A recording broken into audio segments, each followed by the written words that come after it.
دغه لس کارونه هیڅکله مه کوئ، که نو وروسته به بیا افسوس کوئ. راځئ راسره واورئ.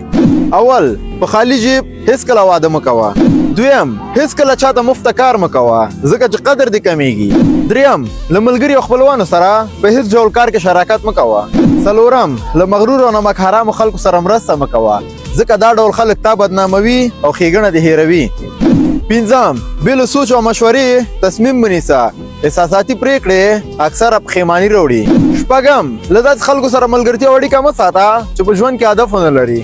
اووم، له هغه چا سره د دوهم ځل لپاره اړیکه مه جوړوه چې په لومړي ځل یې درته دوکه درکړې وه ځکه چې لومړی ځل دوکه دا یو سبق ده او دوهم ځل باور کول دا یو حماقت.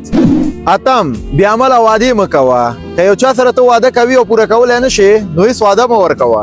نهم، د هر چا خبرې او مشوره مه منه ځکه چې هر څوک ستا خیر نه غواړي.